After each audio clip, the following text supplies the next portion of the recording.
E viva a paz.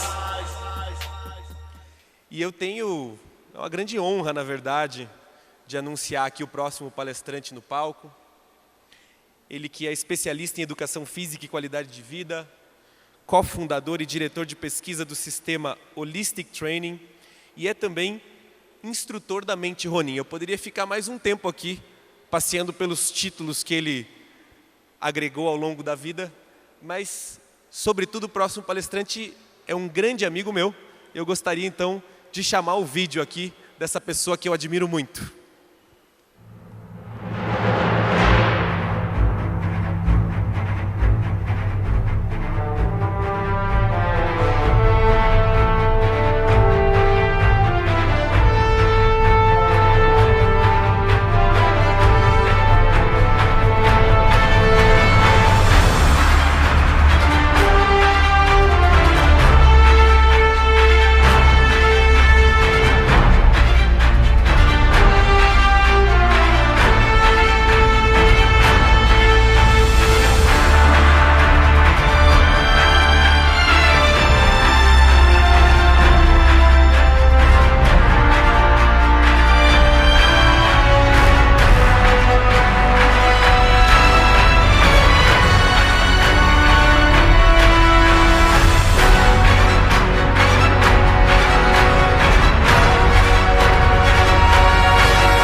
Olá, muito bom dia a todos. Como eu sou educador físico, eu quero um bom dia um pouquinho mais forte. Bom dia, pessoal! Isso é a felicidade saindo. Agora ficou muito melhor. Bom, primeiro eu gostaria de agradecer ao meu amigo, palestrante e também instrutor da Mente Ronin, Gustavo Arnes, pela oportunidade de estar aqui hoje na frente de vocês, falando um pouquinho da minha história, de uma jornada de um guerreiro que mudou totalmente a sua vida, através dos ensinamentos da Mente Ronin. E dizer que eu me sinto muito honrado em poder compartilhar um pouco dessa história, e se essa história marcar um pouquinho vocês, eu já vou ficar muito feliz. Bom, entendamos que quando a gente já nasce com um espírito guerreiro, com um impulso pela vida. Aquele guerreiro que mostrou no vídeo, aquele guerreiro samurai, é só uma visão simbólica do que realmente é a jornada do guerreiro.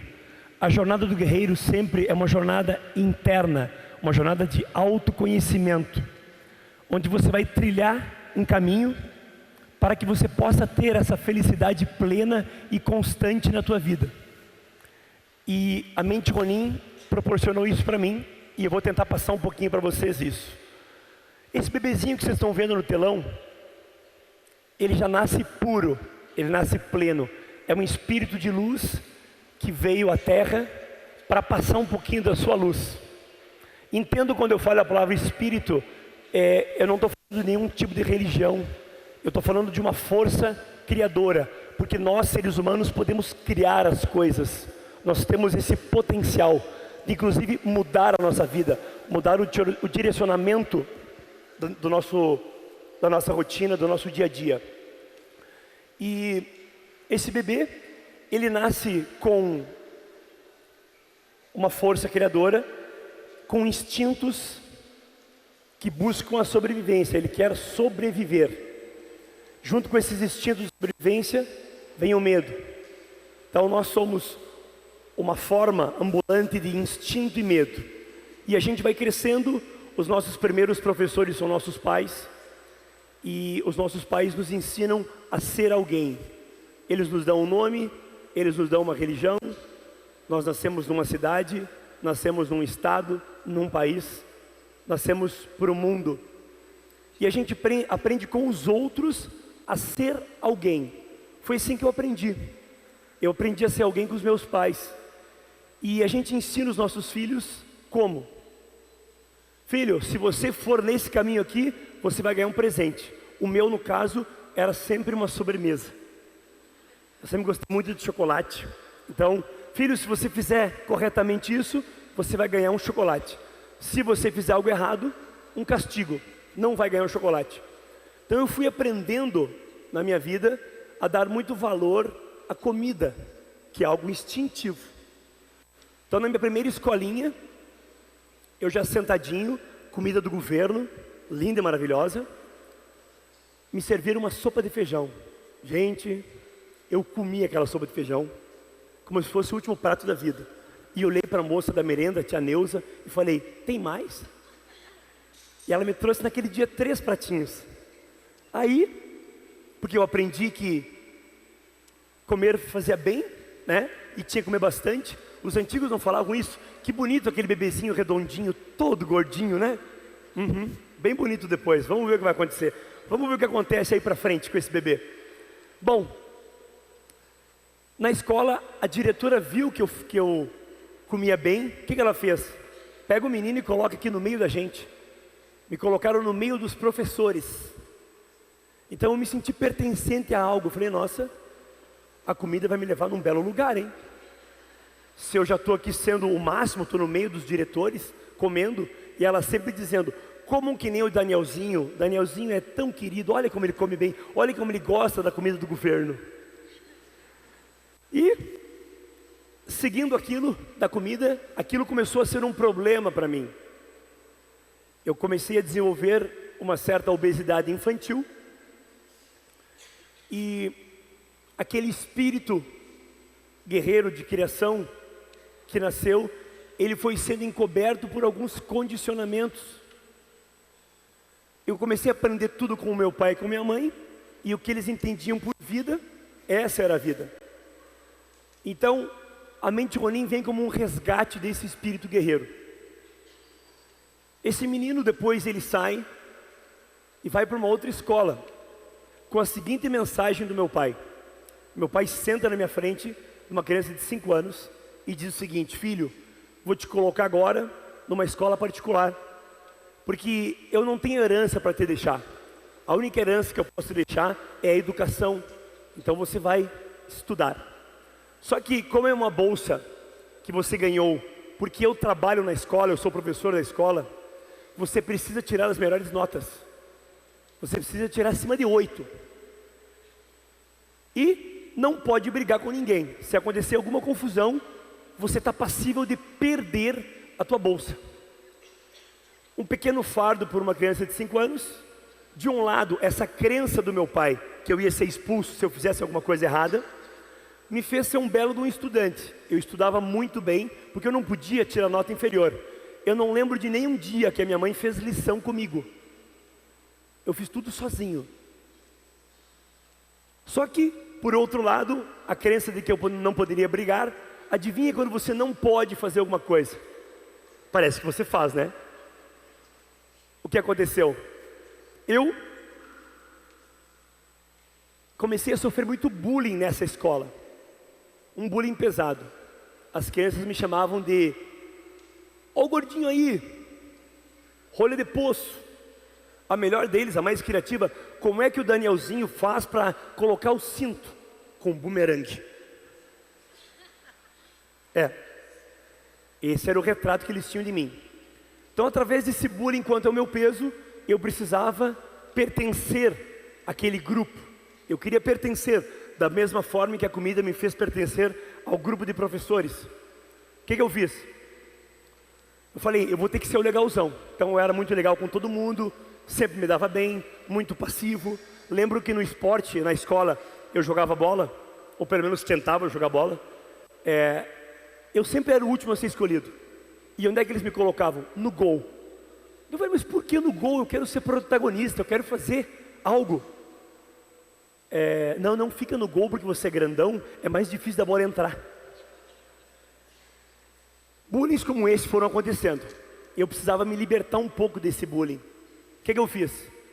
Fiz um planejamento. Olhei uma turma que mais acima, umas 2 séries acima da minha, e falei, eu vou me identificar com aquele menino de Sabe quando tem aquele menino que é o mais habilidoso, que comanda o grupo, aquele que é o líder? Eu falei, vou grudar no líder. Fiquei do ladinho da quadra, um menininho gordinho, baixinho, olhando ele correr, esperando ele correr perto de mim. A hora que ele corre perto de mim, eu falo, ei fulano, que belo tênis, hein? Aí ele para o jogo, todos os meninos olham para mim, e ele fala assim, olha o gordinho tentando se enturmar. Ai mesmo, porque a partir daquele dia, eu comecei a sofrer um bullying terrível daqueles meninos mais velhos.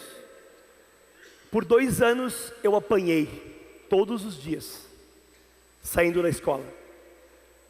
Eles iam me batendo até próximo à minha casa, e quando eles não me batiam, é porque eu conseguia fugir.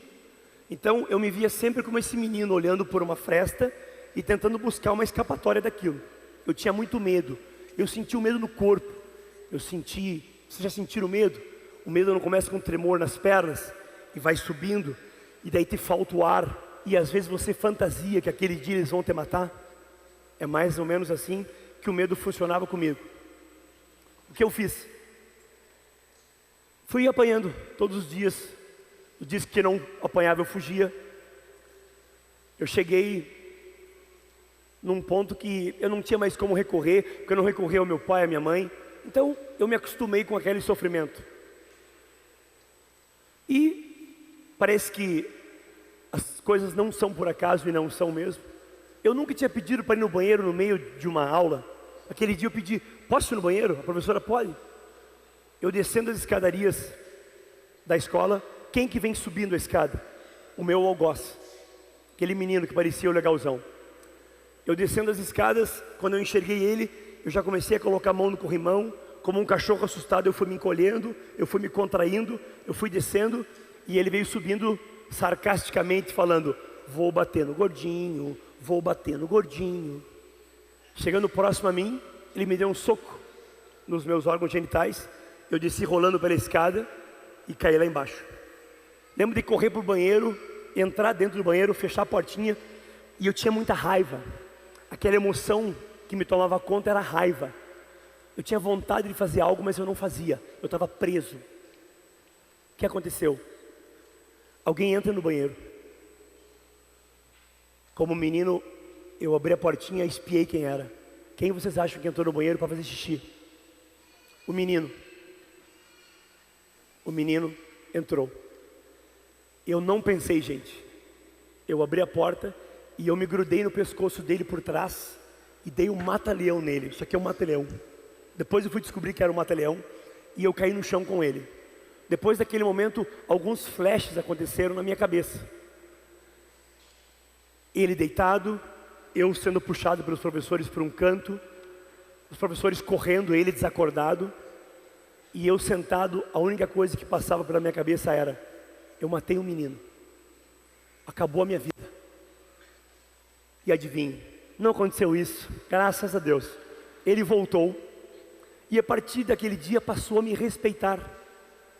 Eu comecei a ser respeitado por ele, não pelos meus colegas, porque eles continuavam com o bullying do peso. Eu sofri muito. O bullying continuava, e alguém aqui já se sentiu dentro de um buraco, sem saída? Alguém aqui já sentiu aquele medo que realmente entra dentro de você e te tira o ar? Eu estava assim. Alguém sentiu? Levanta a mão para mim, só quem sentiu esse medo. Ah, teve alguns que sentiram. Legal. Eu não tinha saída e eu ainda não conhecia a mente Ronin. E eu precisava lutar contra isso. O que aconteceu? Cada vez que eu saía da escola e ia para casa, eu vivia num mundo paralelo.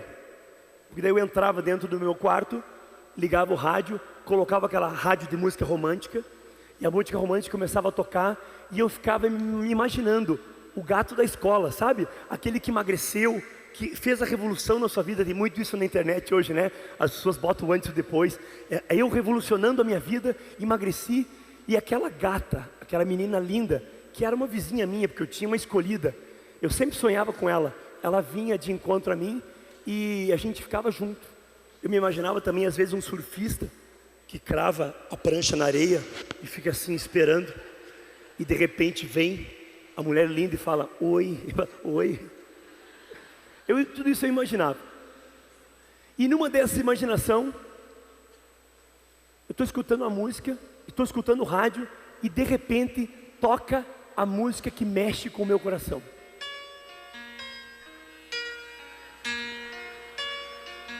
Essa música. Eu cantava essa música no meu quarto, gordinho, pensando nela. Aquilo era um sinal. Eu precisava fazer alguma coisa. Precisava pelo menos ter uma vida amorosa legal. O que eu fiz? Eu saí correndo, no impulso, pela música. E eu falei, vou me declarar. Ela mora perto da minha casa. 4 quadras correndo, gordinho. Uma subida. Comecei a cansar. Estava difícil. Mas quando eu avistei a casa dela, ela estava na janela. Assim, ó. E eu falei, é um sinal, vai dar certo. Vai dar certo. E eu corria. Eu corria com mais vontade, porque ela estava correspondendo, gente. De repente, eu entro no portão da casa dela, e quando eu viro o portão, eu escorrego numa casca de melancia. Levanto uns 3 metros de altura, mais ou menos, do chão, e caio de cóccix no chão. Eu mal conseguia me mover. Fui subindo. Eu achei que poderia ser a pior dor que eu já tinha sentido na minha vida, mas não. Quando eu olhei para a janela, ela estava assim, ó. Como uma criança pode ser cruel, né? E eu fui embora. Essa foi minha primeira decepção amorosa. Além do medo do bullying, não dava certo no amor. Mas eu tentei outras vezes também.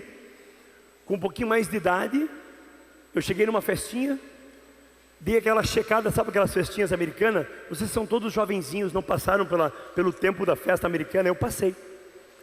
Na festa americana, olhando a moça, eu identifiquei uma amiga minha, de infância, gente. Ela cresceu comigo. Nossa, ela vai aceitar pelo menos dançar comigo. Porque eu precisava quebrar aquilo com os meus amigos, né? Eles me chamavam de BV. BV, achei que fosse uma coisa legal. Não, BV é boca virgem. Eu não tinha dado nenhum beijinho ainda, tá bom. Cheguei até ela, falei, você quer dançar comigo? Ela levantou, deu um sorriso e falou, eu não danço com gordo. Essas foram as experiências que foram acontecendo na minha vida.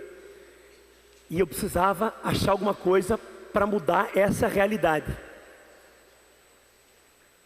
Realidade que depois dessa última, que disse para mim que eu não dançava com gordo, quando eu viro, tem um amigo meu que sempre vem, tem os belos amigos, né? Que ele sempre vem com um copo de cachaça. Daí ele trouxe, me apresentou o álcool. Aí eu comecei a amortecer a minha consciência com o álcool. Então, menino gordinho, que não dava certo no amor, que bebia agora para poder chegar nas meninas. Essa era a minha vida. E eu fui seguindo, fui buscar a educação física. Dentro da educação física, sempre coisas voltadas ao emagrecimento e ao corpo. Ou seja, eu queria tanto emagrecer que eu buscava isso, mas eu não conseguia. Já trabalhei em spas, já trabalhei em congressos nacionais e internacionais de educação física e de psicoterapia, porque eu tinha que entender minha mente, então eu fui fazer psicoterapia também. Eu precisava entender o que acontece com os meus sentimentos, o que acontece na minha cabeça, que eu não consigo mudar. O que acontece que o brigadeiro se torna mais poderoso que eu. Não é assim com vocês? Um chocolatinho às vezes se torna mais poderoso que a tua vontade. Nós vamos entender o que é isso. Então, o que acontece? Fiz todo o caminho da educação física e cheguei num ponto que eu não tinha mais saída. Eu tinha que mudar. Eu tinha que achar um jeito de me descondicionar. Tudo aquilo que aconteceu na minha vida foi me condicionando a ser um menino que agia com raiva, porque eu vi que com a raiva eu consegui ter um pequeno alívio que eu apanhava. Ou seja, eu não dominava os meus sentimentos, as minhas emoções. Eu me sentia um barco à deriva, sempre. Então, eu moralmente decidi fazer algo que eu ensinava os meus alunos a fazer. Eu sempre dizia: ei, você quer emagrecer? Por favor, faça atividade física. Aí o cara me olhava gordinho, porque eu pesava 109 quilos. Imagina alguém com 109 dizendo: você está gordo, você tem que emagrecer. Então, eu decidi ser moral e fui buscar uma atividade física fora da minha rotina de trabalho, que já era ter um estúdio. Eu já era bem sucedido, incrivelmente bem sucedido dentro da minha área. E busquei o tênis. Aí onde tudo começou.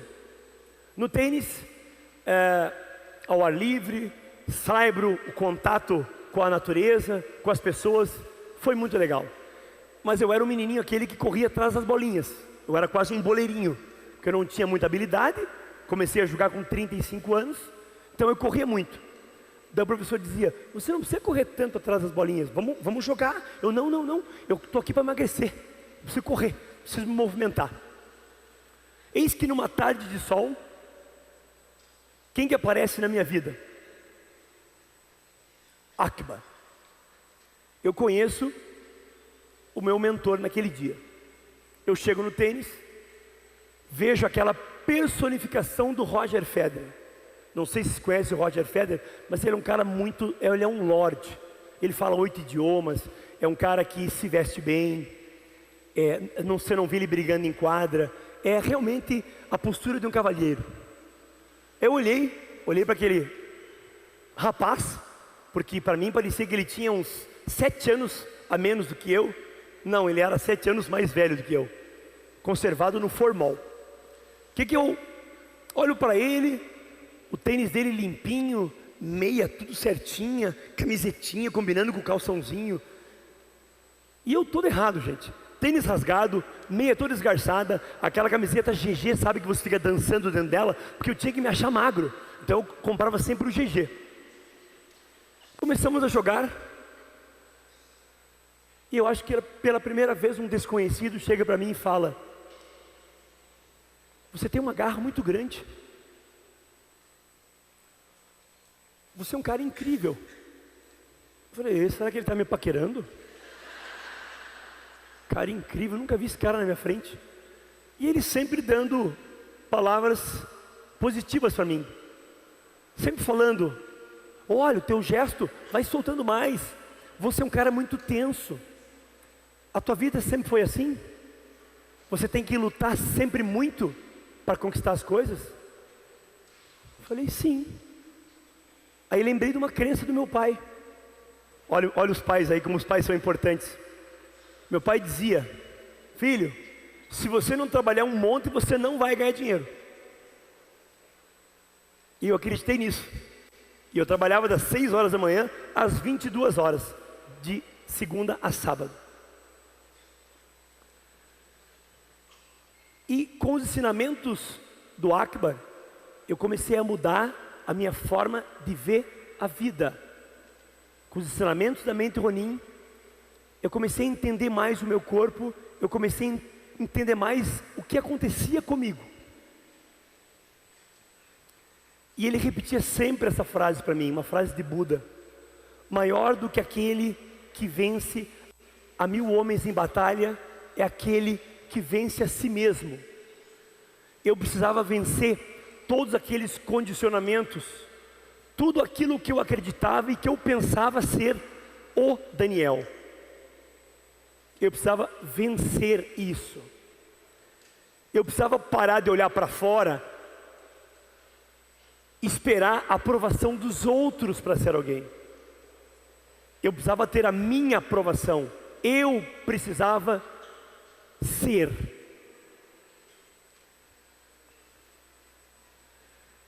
E num torneio de tênis, porque daí ele me convenceu que eu tinha que entrar em torneio de tênis, sem saber jogar muito bem. Eu falei: cara, você está maluco? Calma, vamos lá, faz o teu melhor, domina o teu medo, respira fundo, coloca a língua no céu da boca, joga energia na planta do pé e vai para cima dele. Ele dizia sempre isso. E eu fui começando a acreditar mais em mim. E naquele torneio eu cheguei à final, gente, brilhantemente à final, e perdi a final. Fiquei melancólico, baixei a cabeça. Ele veio me dar um abraço e não falou nada. Era um clube de campo, uma árvore frondosa e linda. Eu sentei no tronco da árvore e ele ficou em pé e me disse: Platão dizia aos seus discípulos, ele contava o mito de Glauco, que eu vou te contar agora. Um espírito de luz sobrevoava pelo universo e um dia ele foi atraído pela matéria. E ele entrou na terra e caiu nas profundezas do oceano. E esse espírito de luz caminhou por vários anos na profundidade do oceano. E quando ele saiu na primeira praia que ele encontrou, ele já não era mais de luz. Ele se encontrava todo cheio de algas, de conchinhas. Glauco havia se esquecido de quem ele era. E ele ficou vagando pela praia. Até que um dia, numa caminhada dele, ele bate o braço numa árvore e um feixe de luz sai. Quando aquelas casquinhas e aquele detrito saiu, ele viu a luz saindo. E Glauco começou a lembrar de quem ele era. Quando ele me disse isso, ele disse: você é um espírito de luz.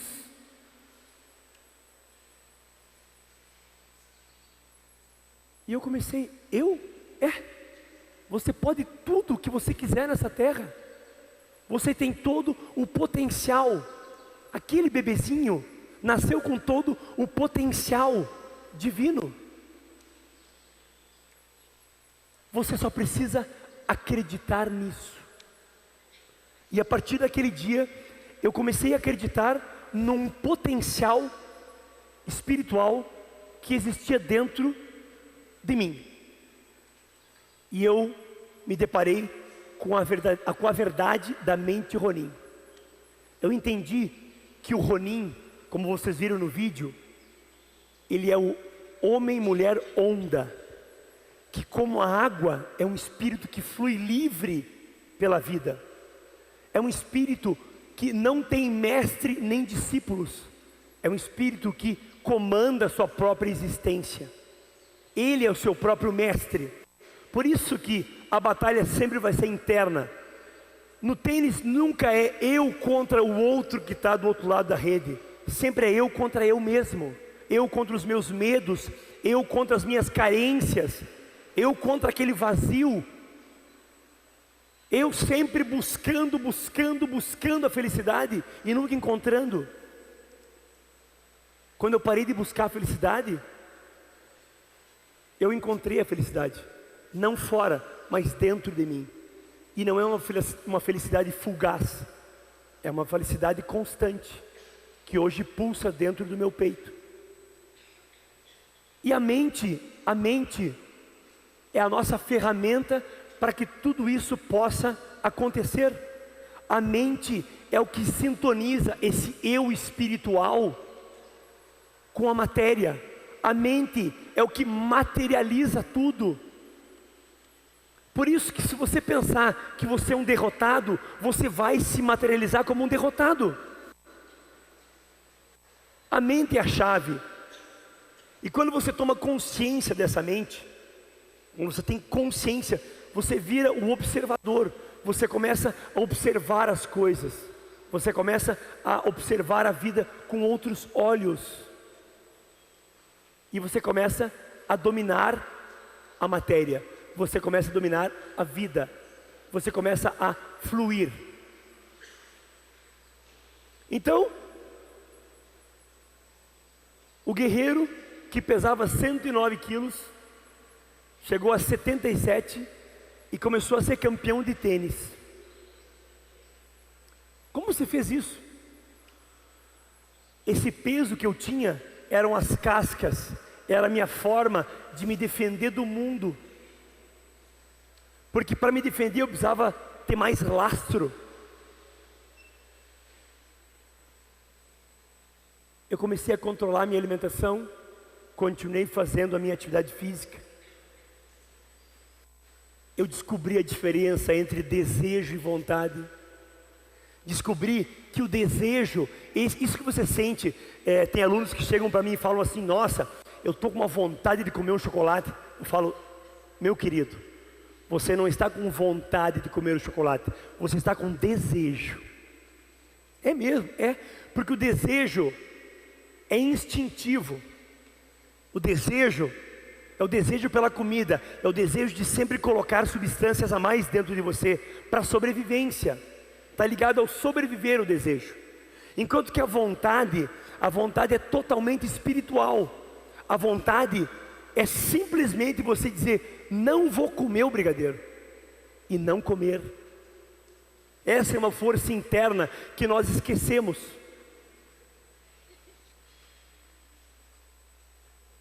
Usei muito a disciplina, entendendo a disciplina como nada rígido, mas algo flexível, mas constante.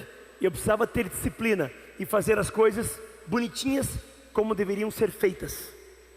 E a disciplina é um canal de poder. A disciplina leva você ao poder. Não é assim que os grandes atletas, um Roger Federer, sempre treinando todos os dias, comendo certo, fazendo o que ele tem que fazer. Ele não chegou ao ponto que ele chegou de ser número 1 do mundo por, 293 semanas. Então você pode. As ferramentas estão aí. A mente Ronin me ensinou essas ferramentas. E a mais importante, talvez, de todas, a meditação. Eu precisei entender o que era meditar. Meditar. Eu digo, medito. Eu digo o que é melhor para mim. Eu encontro o meu caminho. Porque a meditação, para mim, é o momento de estar em paz comigo mesmo, descobrindo quem sou eu. Quando eu medito, eu torno mais palpável o observador, essa consciência que observa tudo. Essa consciência, ela está do lado. Então, quando eu sento, fecho os meus olhos e começo a prestar atenção no meu corpo relaxando, na minha respiração, o que acontece? Eu estou me observando. Depois que eu prestei atenção no meu corpo, na minha respiração, eu vou prestar atenção nos meus pensamentos. E prestando atenção nos meus pensamentos, eu consigo entender mais que eu não sou os meus pensamentos. Você não é os seus pensamentos. Se você pensar que tudo que você tem até hoje, que você pensa ser seu, não é seu, veio de alguém, tudo bem, se for um pensamento positivo, vai te levar a fazer coisas positivas. Mas se for um pensamento negativo, vai bloquear você, não vai deixar você se expandir, não vai deixar você ir à frente. E eu precisei, através de muita leitura, saturar a minha mente. Porque a leitura de conhecimentos mais espirituais, ela satura a nossa mente, para que a gente possa ultrapassar a mente. Ultrapassando a mente, você entra na mente Ronin, que é uma não mente. Parece estranho a gente falar de não mente, mas é isso. Você supera a mente, você supera os teus pensamentos e começa a viver num mundo muito mais intuitivo. Toda vez que eu estou jogando tênis e que eu penso, vou colocar a bola naquele canto, eu erro. Por que eu erro? Porque entrou o pensamento no meio. E toda vez que eu sou intuitivo, que eu estou jogando com a minha mente solta, vazia e límpida, com o meu corpo relaxado, tudo dá certo. Foi assim que eu aprendi a vencer. Então, saturar a mente para atingir a não mente, que é uma espécie de intuição. Alguém aqui já teve uma intuição? Levanta a mão quem é intuitivo. Quem? Opa, que bom. Oh, que lindo.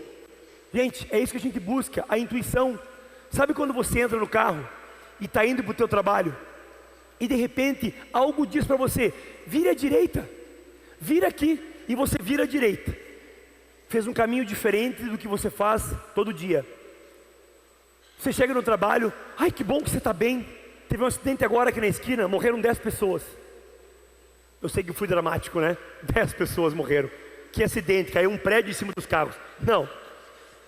Mas O que fez você mudar o caminho, gente? Por que você mudou o caminho? Por que você está em casa e o teu filho chega e fala assim: papai, eu vou sair? Com quem? Ali. E você está pressentindo que algo vai acontecer. Isso é intuição. Isso é a mente Ronin. Essa é a não mente. E eu descobri que essa não mente, ela pode comandar os nossos pensamentos. E a gente pode entender um dos fundamentos da mente Ronin, que é a pensatividade, que é o pensamento em atividade. Cada vez que eu controlo ou observo os meus pensamentos, eu tenho chance de ter sucesso. A pensatividade é assim: o meu espírito, o meu eu espiritual, através da consciência, controla os meus pensamentos. Controlando os meus pensamentos, eu controlo as minhas emoções. Controlando as minhas emoções, eu controlo a minha energia. Eu sou mais disposto a fazer as coisas. Controlando a minha energia, eu controlo o meu corpo. Eu consigo emagrecer, eu consigo mudar. Controlando o meu corpo, eu controlo as minhas ações. O que eu vou fazer para dar certo? Controlando as minhas ações, eu vou ter resultados na vida. Tendo resultado, eu vou mudar a minha atitude. Eu vou ser um campeão. Eu vou estudar e eu sou um vitorioso. Mudando a minha atitude, eu crio um ciclo de potencial infinito de possibilidades. Assim que a gente muda a nossa realidade. Você precisa começar policiando os seus pensamentos.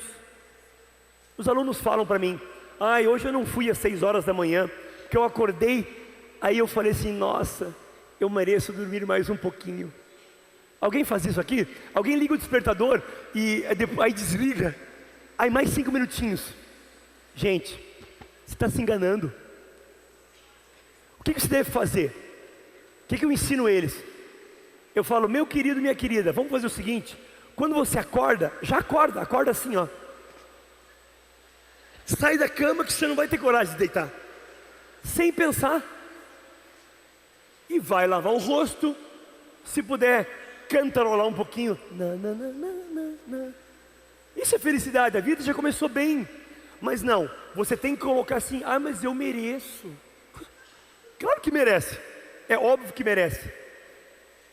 Mas 5 minutinhos vão fazer diferença na tua vida? Não vão, né? Então pense nisso. Pense e comece a mudar a forma de pensar. Os ajustes precisam ser feitos no campo das causas, porque não existe liberdade no reino das consequências, gente. Quando você pensou algo, você já jogou no campo das causas. A consequência é isso se materializando. Por isso que nós devemos cuidar muito do que pensamos. Por isso que um dos ensinamentos da mente Ronin, um dos primeiros, ele me ensinou a: pare de reclamar, pare de criticar, pare de julgar. Mas por que isso? Você limpar a tua mente.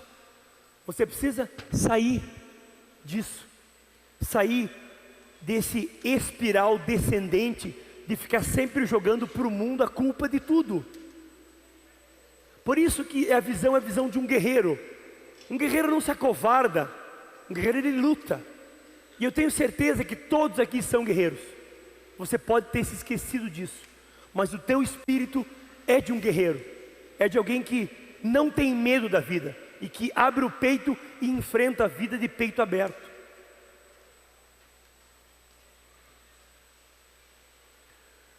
O corpo para mim sempre foi o caminho da minha evolução. Eu descobri através dele a chave para que as coisas mudassem na minha vida. E eu mudei o meu corpo, mudei a minha relação com a minha mente. Eu acredito em mim totalmente e eu crio sempre essa pensatividade na minha vida. Mas isso teve um estopim muito legal. Num dos torneios como o tênis sempre foi a minha arena de treinamento, porque ali eu fui exposto ao medo, eu fui exposto a críticas. Naquele momento eu era treinado. Por isso que a mente Ronin é extremamente prática e pragmática. Você tem que apresentar através do teu corpo o que está funcionando ou não, através de resultados, se está dando certo ou não. Fui para um torneio com ele em Foz do Iguaçu. Chegamos no torneio, foi lindo o torneio, e eu cheguei na final, mais uma vez. Pensei, será que eu vou perder mais uma final? Olha o pensamento, olha o meu pensamento, será que eu vou perder mais uma final? Terminei o jogo às 10h30 da noite, saio da quadra feliz, ele me abraça, e daí eu falo, vamos comer por aqui mesmo, um franguinho grelhado, uma saladinha, né? Eu estou de dieta, já havia perdido meu peso, estou bem, vamos comer aqui? Ele, não, quero te levar num restaurante, lá perto do hotel. Tá bom? Até isso ele fez, gente. Porque ele dizia que eu precisava desenvolver o meu paladar, eu precisava conhecer coisas novas, precisava sentir gostos novos, apurar os meus 5 sentidos. Quem aqui que apura os seus 5 sentidos? Ele me fez ver que eu precisava apurar isso. Beleza.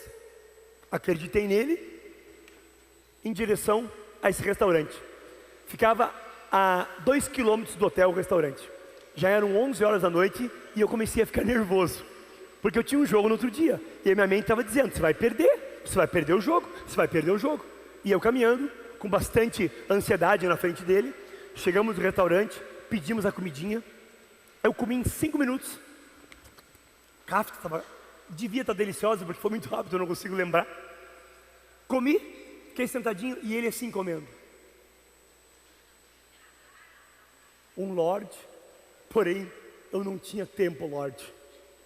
Mas em respeito eu fiquei esperando ele ali. Quando termina, o prato dele já era perto da meia-noite. Aquela ansiedade já estava batendo no meu peito, eu estava agoniado, eu tinha que sair dali.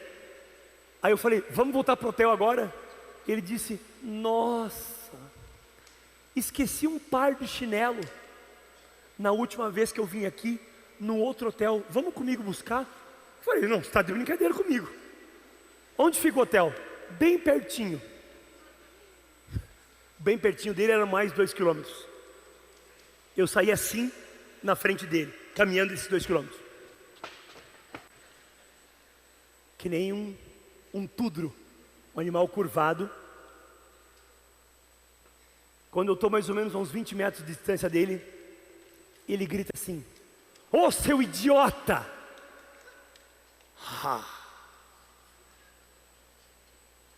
Eu parei, estufei o peito porque eu sou guerreiro, olhei para ele e voltei na direção dele marchando. Quando eu olho para ele assim, ele bota o pé para trás e faz assim, sorrindo. E eu fui na direção dele. Aí de repente eu comecei a diminuir o passo, porque eu fui lembrando que ele é mestre em artes marciais. Parei do lado dele assim e falei, o que você quis dizer com idiota? Eu não sou burro, né, gente? O que eu fiz? Perguntei para ele, o que você quis dizer? Ele falou, o que eu quero dizer é que você não vive a vida. Você perdeu todos os momentos, desde a saída da quadra até aqui. O que você comeu? Eu falei, não lembro. Você está vendo que a rua é arborizada? Eu olhei e vi árvores, gente, tinha árvores na rua. Talvez a rua mais arborizada é de Foz do Iguaçu. Ele falou, você viu que o céu está estrelado? Estava estrelado. Eu não tinha visto nada disso, porque eu estava preso na minha ansiedade. Ele me segurou pela mão, pelo braço e disse, caminha comigo agora. Põe a planta do pé no chão e começa a caminhar. E respira pelo abdômen, que é a respiração que nasce uma criança, a respiração diafragmática. Respira comigo. E eu comecei a chorar, porque eu senti naquele momento que era a primeira vez que eu estava caminhando na minha vida. A primeira vez que eu percebi o meu corpo. Chegamos lá no hotel, nessa jornada toda, adivinha, tinha um chinelo lá. Porque eu achei que ele queria me ensinar algo. Sim, ele me ensinou, mas tinha um chinelo. Ele pegou o chinelo e voltou para o outro hotel com o chinelinho. Voltando para o hotel, ele me disse algo que eu nunca mais esqueci. Ele falou o seguinte: você sabia que a tua mente não sabe? Que o teu corpo não sabe o que vai acontecer se você não falar para ele? Eu falei, como assim? Você está desde que você saiu falando que vai perder. Primeiro que já está pensando errado, vai perder mesmo. Segundo, você está preocupado com o tempo que você vai dormir? Eu falei, vai dar agora. Chegamos no hotel, a gente chegou, era 2:30 da manhã. Eu falei, nem vou dormir, vou ter que acordar às 6. Ele falou, a tua mente não sabe disso. A mente não sabe, ela sabe o que você vai dizer para ela. E ele me ensinou a dizer o seguinte para minha mente. Eu cheguei no hotel e falei, amanhã será um grande dia. Na verdade hoje, né? Será um grande dia. E eu vou ganhar esse jogo. Eu vou descansar o tempo necessário para que o meu corpo se recupere. E eu tomei um banho, falei isso e fui deitar. 2 horas, 3 horas depois, como é que vocês acham que eu acordei? Eu nunca tinha sentido tanta energia no meu corpo. Eu acordei energizado e eu fui até lá e eu ganhei o jogo. Fui campeão paranaense naquele dia. Um menino gordinho que nunca havia ganhado nada, que não era nem escolhido para fazer parte dos meninos que corriam atrás de uma bola, que eu tinha que ficar parado no gol. Saber e não fazer não é saber. A vida é um caminho de sabedoria. Se eu sei o que eu devo fazer para mim, eu tenho que fazer. Porque a gente tem tanta informação hoje, né?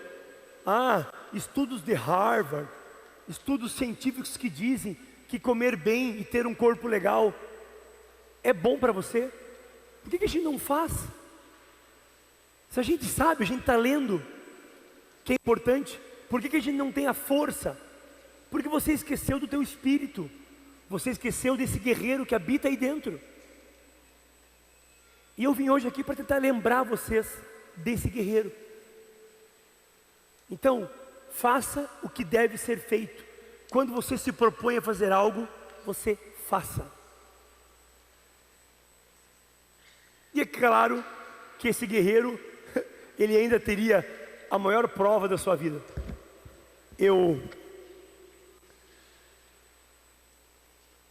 Quando minha filha nasceu, ela tem quase 3 anos. Quando ela nasceu,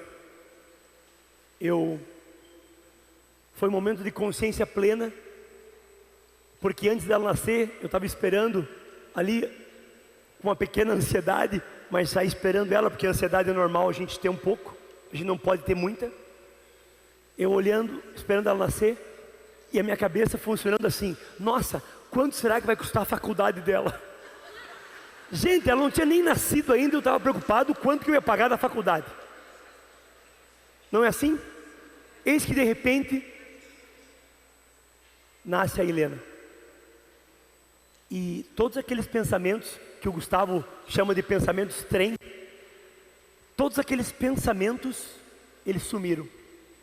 E eu tive um momento no vazio. Eu tive um momento de consciência plena. Eu vi aquele espírito de luz nascendo na minha frente, e foi inevitável não se emocionar. E aquele dia eu senti um upgrade no que era amor, e eu passei a amar muito aquela criaturinha e cuidar muito daquela criaturinha. Só que dentro do centro cirúrgico eu vi que 2 médicos se olhavam assim, meio estranho. Eu cheguei, o que foi, doutor? O que aconteceu? Não, nada, fique tranquilo, fique tranquilo.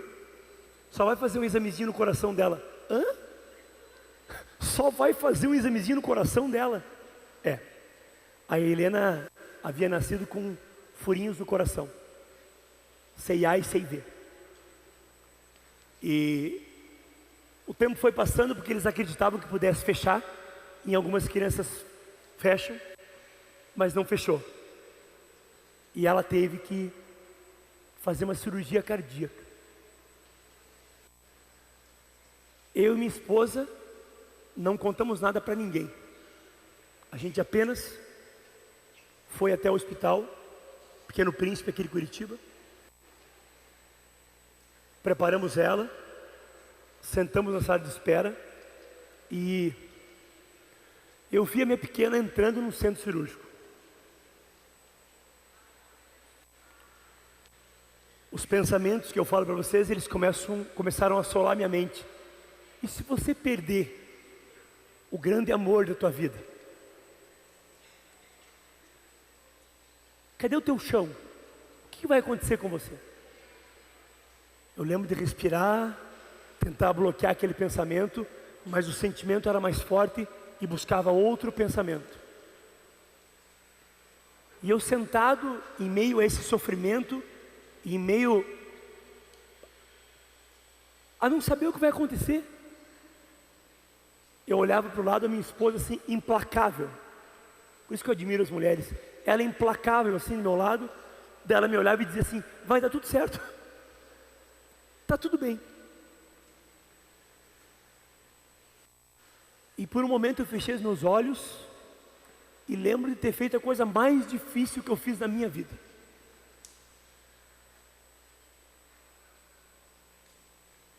Eu respirei fundo, eu apaziguei os meus pensamentos, eu apaziguei as minhas emoções e eu disse para mim mesmo: se você veio aqui ao mundo para me tornar o cara mais feliz do mundo, e se você tiver que nos deixar, eu aceito. Quando eu aceitei, eu senti uma paz grande dentro de mim, e a porta do centro cirúrgico se abre, e ela fala assim: papai, Pepe. Ela queria o bico. E aquele foi um momento de muito aprendizado. Um momento onde eu senti na pele, você tem que controlar as tuas emoções, você tem que controlar os teus pensamentos, para poder ir além, para poder ver o real significado da vida. Por isso que nós não atraímos o que queremos, nós atraímos o que somos. Então não adianta você querer as coisas, eu quero ser bom. Não, você tem que ser bom primeiro. Lembra que eu falei que você tem que policiar o pensamento? Você tem que começar a ser bom. Você tem que praticar a virtude da bondade. Você tem que ser bom. A bondade é uma virtude e ela deve ser praticada. Um bom pai chega para o seu filho e pergunta para ele: o que você fez de bom hoje? Hoje eu não fiz nada, papai. Então levanta que nós vamos fazer alguma coisa de bom. Dá a mão para ele e vai ajudar alguém, vai servir alguém. Essas 9 dimensões de manifestação da vida, elas conformam tudo que eu fiz para chegar até aqui. Antes eu sobrevivia e tinha felicidades temporais, mas é importante começar sempre da primeira até a última dinâmica, porque a vida é como uma pedrinha que você joga dentro de um lago. De um ponto surgem vários círculos concêntricos espalhando. Começa do menor para o maior. Essa é a vida. Eu tive que começar primeiro pela minha dimensão pessoal. Eu tive que mudar a mim mesmo. Depois que eu casei comigo mesmo, eu busquei casar com a pessoa que estava ao meu lado. Depois que eu caso com a pessoa que está ao meu lado, eu vivo a dimensão social, que tem o trabalho, os amigos, uma sociedade e pessoas que eu não conheço ainda. Depois que eu vivo essa sociedade, eu vou para a dimensão moral. Eu tenho que ser moral. Com uma maior moralidade me possibilita viver mais. Porque se eu for mais verdadeiro, mais reto, eu não tenho como errar. Sabe aquele cara que mente e depois precisa ficar lembrando da mentira? Então não é legal. Depois vem a dimensão da natureza e do universo, que é você dar e receber da natureza, você cuidar da natureza, da mesma forma que ela vai cuidar de você. E o universo é você entender esse macro e esse micro, entender que estamos todos ligados, estamos todos pertencentes a uma raça, a um universo, a uma energia. E depois que eu entendi a consciência, esse observador, através da meditação, eu consegui me ligar ao meu espírito e consegui, através da meditação, conhecer Deus. Eu tive uma experiência com Deus, que a mente Ronin não tem uma visão religiosa. A mente Ronin é uma visão energética, de criação. Eu tive um contato com essa energia criadora, que para mim mudou muito a minha vida. E me fez viver, me fez sentir uma felicidade que não precisa de nada externo para que ela aconteça. Hoje eu sou feliz, porque eu sou feliz. E os problemas vêm à tua vida, não precisa chamar, eles vêm. E eu vou dizer uma coisa para você agora que talvez nunca ninguém tenha dito para você. Você é do tamanho dos teus problemas. Se você é grande, o problema vem grande. Se você é pequeno, ele vem pequeno. Então, se você tem problemas grandes, resolva eles como um guerreiro e não deixe de ser feliz. Continue sendo feliz. E fechando com a parte emocional, as emoções, elas dão carga a tudo. As emoções é o que dividem as coisas. A emoção faz com que tudo se materialize de uma forma muito mais forte. Eu tenho que entender que dentro dos quadros emocionais, uma direção é o da vida, a outra direção é da morte. Que em direção à vida são sentimentos mais sutis e mais sublimes, como a serenidade que está no final. Em direção à morte está a depressão e a inutilidade. E que nós vamos pular por esse gráfico a vida toda. Eu não posso dizer para vocês que eu vou ser sereno a todo instante. Eu vou ter momentos onde alguém da minha família pode morrer e eu vou ter um pesar. Mas eu tenho que entender que eu não posso me identificar com a emoção. Se eu me identificar com a emoção, eu vou ficar preso ali e eu vou tender a ficar depressivo e morrer. Só isso. Eu tenho que ser observador consciente de tudo isso. E tenho que entender que as pessoas hoje elas ligam ser eufórico a ser feliz. Porque eu fazia isso. Eu bebia muito. Há 7 anos eu não bebo. Cada vez que eu bebia, eu ficava muito eufórico. E no outro dia, após a bebedeira, que dá aquela ressaca, eu sentia uma vontade de ficar em casa, mais quieto, mais deprimido. Sabe por quê, gente? Porque a euforia é uma descarga muito forte de energia. E o contraponto da euforia é a depressão. Ou seja, a euforia é o gatilho da depressão. Por isso que quando alguém me dá uma notícia boa hoje, cara, você ganhou um dinheiro que você não esperava. Eu falo, que bom, que legal. Antes era, para que isso? Para que gastar energia à toa? Gente, para a gente viver um pouco essas emoções agora, eu vou pedir que vocês fechem um pouco os olhos de vocês. Nós vamos fazer uma dinâmica agora. Então, apoie os pés no chão. Coloque as 2 mãos, por favor, sobre as suas coxas. Isso. Feche um pouquinho os teus olhos. E concentra agora na tua respiração. Inspire profundamente o ar, inflando o teu abdômen. Expire profundamente o ar, esvaziando o teu abdômen. Relaxa o teu corpo. Entre em contato com você mesmo. Eu quero que você preste atenção às batidas do seu coração, ao pulsar que vem do teu espírito.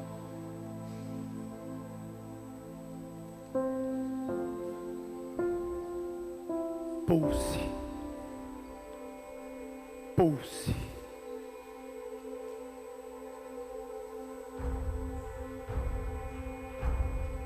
Lembre da tua infância.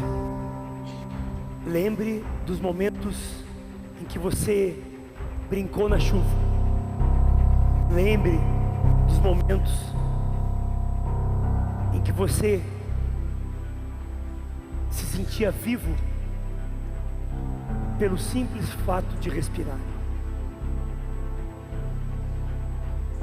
Lembre das brincadeiras. Lembre da primeira bicicleta, do primeiro jogo de futebol.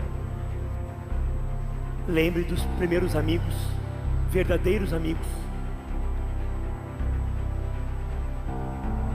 Lembre-se da troca com a vida. Busque esse sentimento, porque você era uma criança feliz. Busque dentro do teu peito essa felicidade, esses momentos prazerosos que você teve na tua infância. Volte a senti-los nesse momento, volte a vivê-los. E entenda, compreenda que esse é você. Você é um espírito de luz. Você é o comandante da tua própria vida. Não importa o quanto você já perdeu ou o quanto você já ganhou nessa vida. O que importa é que dentro de você existe a vitória. Dentro de você existe um guerreiro implacável que busca a vitória incansavelmente. Perder ou ganhar faz parte do jogo, mas ser um vitorioso é aprender sempre, a cada dia, a cada momento, aprender com a vida, vivendo a vida, pulsando com a vida. Esse guerreiro é você. Esse guerreiro é você. Vá sentindo devagar a respiração, vá percebendo o teu momento, vá abrindo seus olhos. Me conte, está se sentindo vitorioso? Quem está se sentindo vitorioso, levanta a mão para mim. Isso, levanta. Legal, legal. Muito bom, estou se sentindo vitoriosos, ótimo. Gente, eu vou pedir agora para o meu amigo palestrante e também instrutor da Mente Ronin, Gustavo Arnes. Você pode vir aqui, por favor? Uma salva de palmas, gente, para o Gustavo.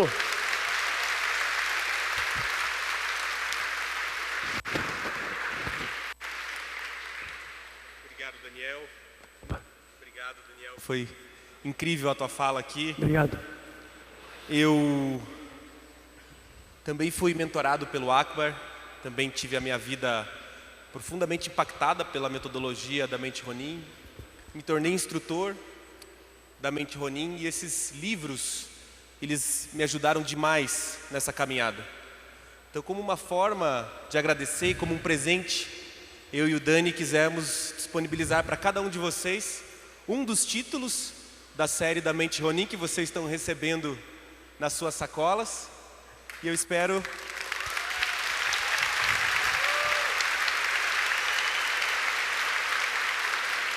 Peguem os livros, pega o livro e levanta pra gente, por favor.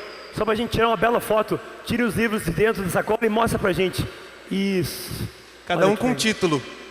Não é por acaso, gente. Fica com o seu título e confia nele que tem uma chave legal aí.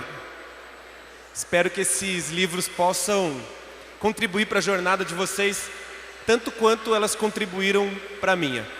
Dani, quem quiser saber um pouquinho mais sobre a Mente Ronin.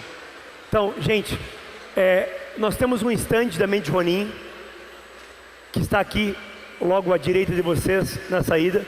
Eu vou estar o sábado e domingo inteiro com vocês. Se quiserem conversar comigo, se quiserem entender um pouco mais sobre a Mente Ronin e sobre o curso que começa agora em março, onde eu e o Gustavo vamos passar um pouquinho desses ensinamentos, me encontro à disposição. E eu vou finalizar agora a apresentação falando o seguinte, que o agradecer é o inclinar-se a Deus. Então, quando a gente agradece, a gente faz com que a graça desça, a gente faz com que Deus se personifique dentro do nosso coração.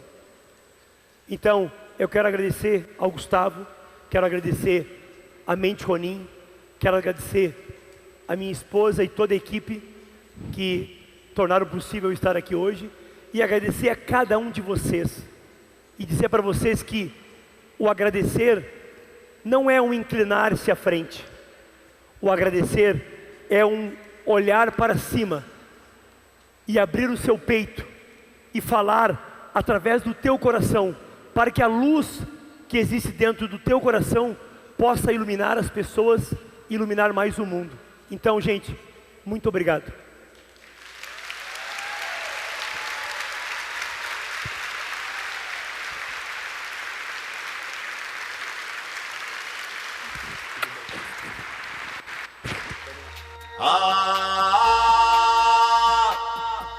E viva a paz.